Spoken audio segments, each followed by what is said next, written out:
पश्चिम बंगाल में voter list के पुनरीक्षण यानी एसआईआर को लेकर सियासत गर्म है। एक ओर बीएलओ सड़क पर उतरकर चुनाव आयोग के खिलाफ प्रदर्शन कर रहे हैं, तो दूसरी ओर अब राज्य के मुख्यमंत्री और तृणमूल कांग्रेस के प्रमुख ममता बनर्जी ने बीजेपी पर सबसे बड़ा हमला बोलते हुए खुली चेतावनी दे डाली है। ममता बनर्जी ने मंगलवार को कहा है कि भारतीय जनता पार्टी मेरे खेल में मुझसे लड़ नहीं सकती, मुझे हरा नहीं सकती। अगर बीजेपी ने बंगाल में मुझ पर हमला करने की कोशिश की तो मैं पूरे भारत में उसकी नींव हिला दूंगी। ममता बनर्जी ने कहा कि चाहे जितनी एजेंसियां लगा लो, चाहे पूरी केंद्र सरकार की ताकत लगा दो, मेरे साथ खेल नहीं पाओगे। बता दें कि बिहार में प्रचंड जीत के बाद बीजेपी ने बंगाल में विजय का लक्ष्य रखा है। प्रधानमंत्री नरेंद्र मोदी के बिहार चुनावों के बाद अपने भाषण में कहा था कि गंगा जी ने बिहार से बंगाल का रास्ता बना दिया। बीजेपी ने बिहार की जीत के बाद अब मिशन बंगाल पर भी फोकस करना शुरू कर दिया।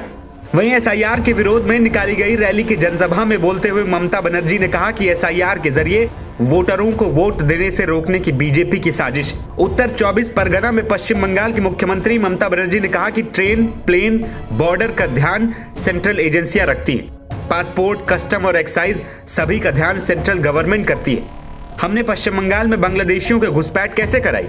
गौरतलब है कि बीजेपी बंगाल में घुसपैठ के लिए ममता बनर्जी सरकार को घेरती आई। ममता बनर्जी कहती रही हैं कि जब बॉर्डर की सुरक्षा बीएसएफ के पास है तो फिर घुसपैठ कैसे हो सकती है? पश्चिम बंगाल में 2026 की शुरुआत में ही विधानसभा चुनाव होने, एसआईआर खत्म होने के बाद राज्य में चुनावी माहौल शुरू हो जाएगा। पश्चिम बंगाल की मुख्यमंत्री ममता बनर्जी ने मंगलवार को बोगांव में इलेक्शन कमीशन के स्पेशल इंटेंसिव रिवीजन यानी कि एसआईआर के खिलाफ एक बड़ी रैली की। उन्होंने दावा किया कि बंगाल में एसआईआर की वजह से अब तक 35 लोगों की मौत हो चुकी है। उन्होंने कहा कि बिहार में चुनाव हुए, बिहार के विपक्षी नेता बेचारे थे, वे बीजेपी का खेल नहीं समझ सके। हम उनका खेल समझते हैं, हम बंगाल में उनका खेल कामयाब नहीं होने देंगे। अगर उन्होंने बंगाल को छूने की कोशिश की तो हम पूरे देश को हिला देंगे। ममता ने आगे कहा कि बीजेपी टेक्निकली आपको सीएए कार्ड के नाम पर कार्ड बेच रही है, पैसे इकट्ठा कर रही है। एक बांग्लादेशी हिंदू के तौर पर आपका ये काम आपको और मुश्किल में डालेगा। ममता बनर्जी ने कहा कि एसआईआर जल्दबाजी में किया जा रहा है, वो बीजेपी को इस तरह से लोगों को वोटर लिस्ट से बाहर नहीं करने देगी। उन्होंने कहा कि पीएम नरेंद्र मोदी को 2024 में इसी वोटर लिस्ट के हिसाब से वोट मिला था। अगर आप नाम हटवाएंगे तो सेंट्रल गवर्नमेंट के नाम भी हट जाएंगे। एसआईआर इतनी जल्दी क्यों हो रही है? जब तक मैं यहाँ हूँ मैं आपको लिस्ट से बाहर नहीं निकालने दूंगी।